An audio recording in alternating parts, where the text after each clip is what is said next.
Salam. Salam. Salam. Kami orang Guru mendengar bilang suara. Kami dari Bailanisa. Katanya sebagian besar jemaat bilang juga berasal dari Bailanisa, toh? Ataukah orang Bilangan yang di Bailanisa? Oh, orang Bilangan yang di Bailanisa ya? Iya. Bapak Mama, saudara-saudariku yang terkasih dalam Tuhan Yesus Kristus, terima kasih banyak masih mau menerima kami karena seyogianya pertukaran pelayan teritori berlangsung pada minggu lalu.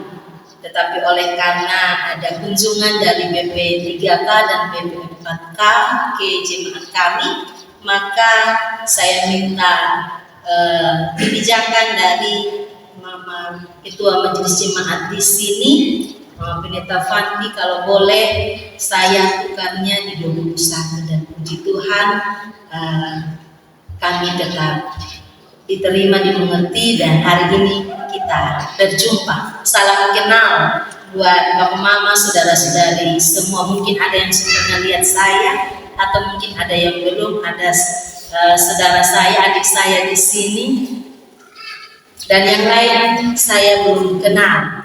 Nama saya tidak susah untuk diingat karena salah satu presiden RI saya memboyong namanya. Mungkin orang tua terlalu menggemari beliau sehingga anaknya yang pertama dikasih nama itu Megawati. Tapi saya tidak mau kampanye di sini. Untuk politik saya hanya mau kampanye demi nama Tuhan. Bapak, saudara-saudariku yang terkasih dalam Tuhan Yesus Kristus, gereja yang hadir, menemani dan merawat, itu tema yang ditetapkan oleh Majelis Sinode Gebit untuk kita renungkan di Minggu 21 Juni 2026 saat ini. Sekali lagi, gereja yang hadir, menemani, merawat. Ini kayaknya benar atau ringan, Bapak Mama? Bagi saya agak berat. Hadir, temani lagi, rawat lagi. Dalam keadaan kondisi kehidupan kita pada masa sekarang, masih adakah yang mau hadir, mau menemani dan merawat sampai sembuh? Masih ada yang bertahan? Bukankah kenyataan-kenyataan pada sekarang anak kandung saja susah untuk hadir, temani dan rawat orang tuanya sampai sembuh? Ada banyak yang suka ke perawat-perawat lansia, perawat-perawat untuk orang tua. Mereka bayar berapa? Untuk temani orang tuanya yang sakit, untuk merawat orang tuanya yang sakit. Mereka sibuk bekerja.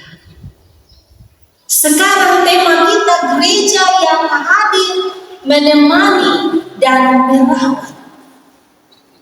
Bapak Mama, saudara-saudariku yang terkasih, mana yang lebih mudah dilakukan jika bertemu orang yang susah di jalan? Datang mendekat kepadanya atau pergi menjauhi? Mana yang lebih mudah kita lakukan? Bicara dengannya atau hanya lihat dari jauh?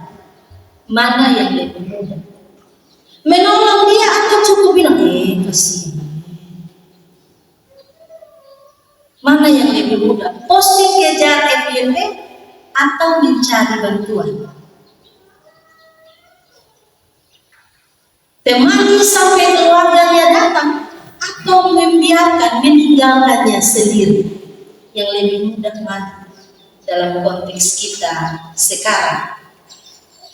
Bapak Mama, saudara-saudariku yang terkasih dalam Tuhan Yesus Kristus, berapa banyak di antara kita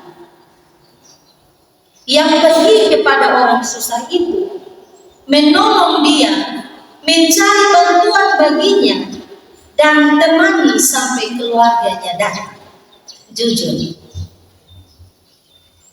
Masing-masing bisa jawab di hati saya. Atau saya hanya sebatas pendiri hati ya.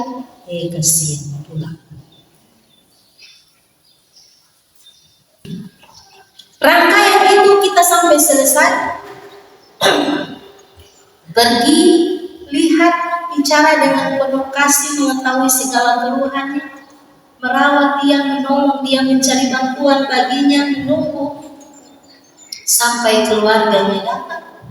Ataukah kita berhenti pada tahap-tahap tertentu? Bapak mama, saudara-saudariku yang terkasih, bukankah lebih mudah bagi kita untuk mengabaikannya? Bukankah lebih mudah bagi kita untuk cukup foto dia?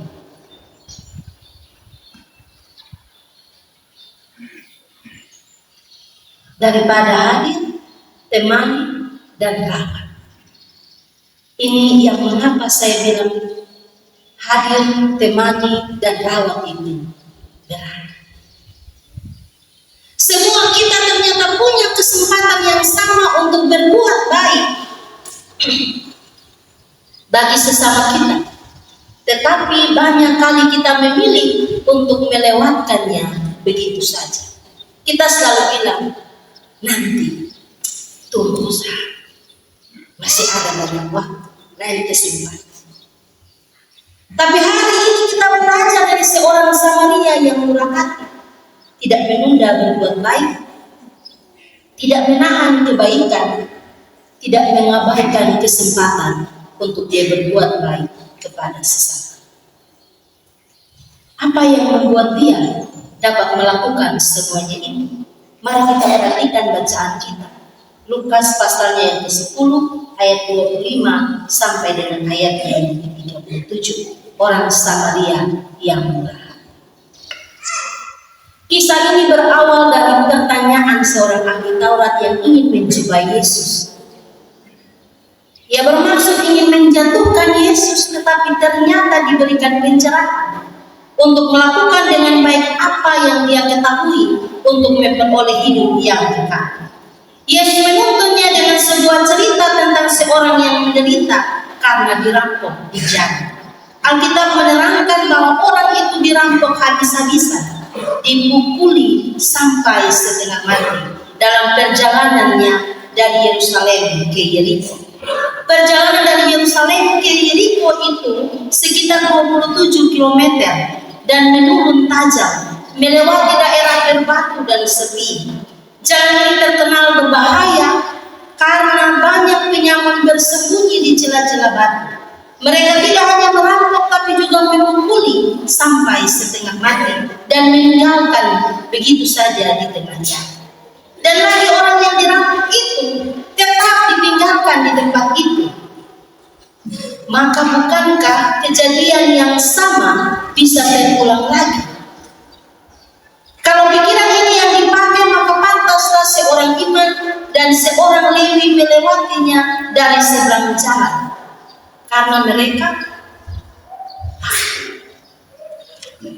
Karena bisa jadi kejadian yang sama terulang. Karena mereka tidak mau repot. Hal yang lebih penting yang ada di situ, pas nanti ada orang lain yang lewat, mereka tolong dia.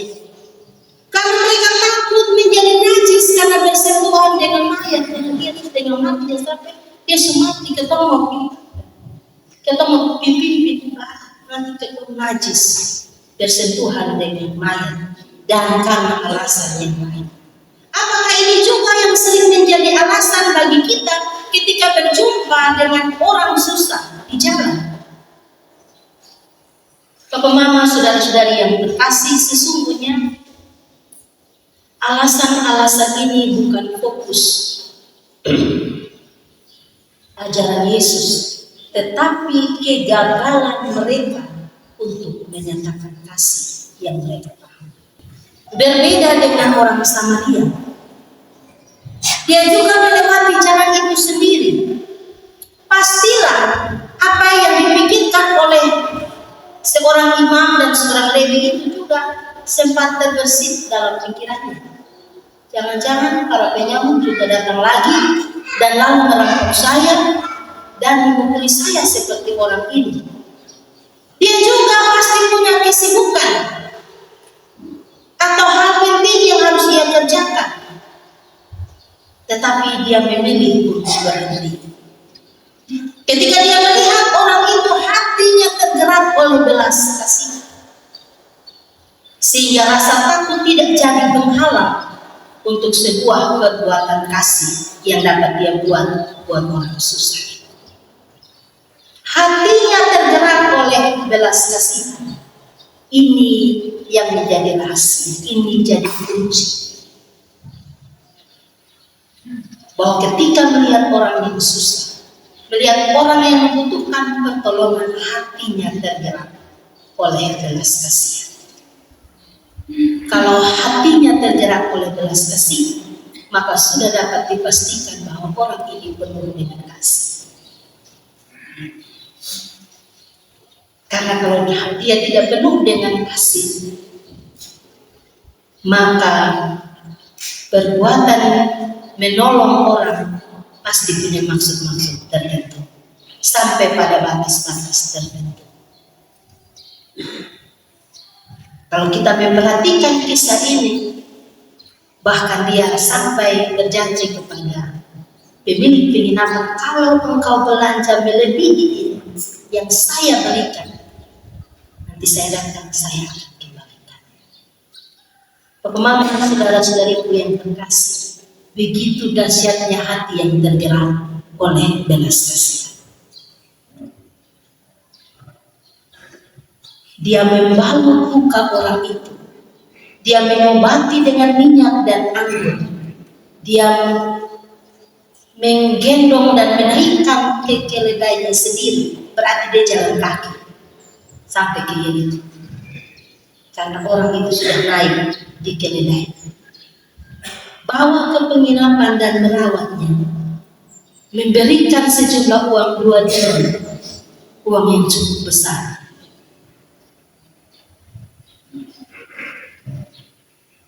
Dan lalu berjanji untuk menggantikan apabila dibelanjakan lebih daripada 2 dinar untuk orang yang sakit. Bapak mama, saudara-saudariku yang terkasih, dia bersedia menanggung segala risiko sampai orang itu sembuh. Ini sangat luar biasa.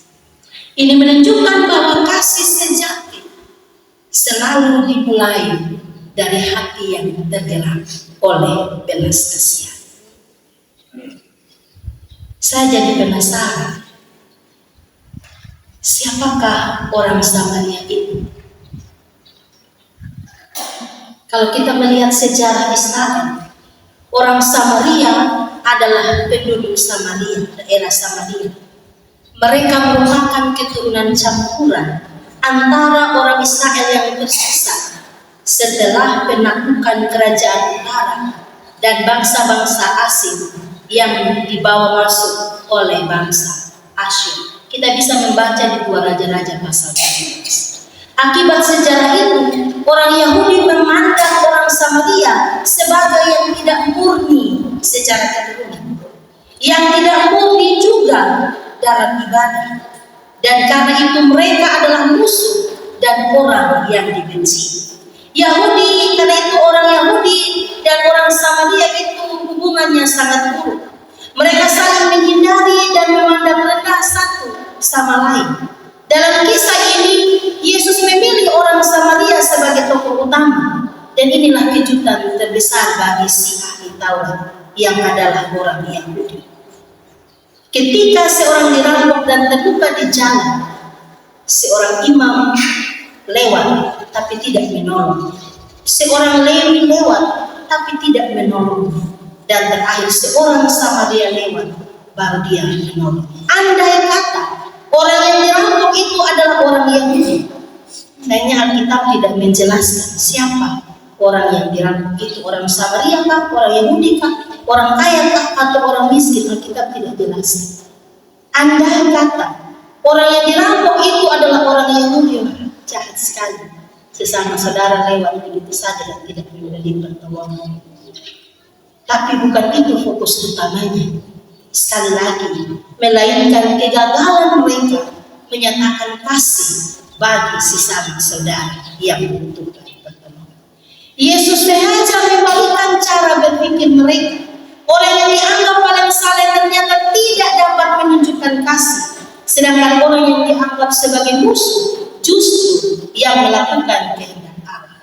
Apa yang ingin Yesus ajarkan di sini?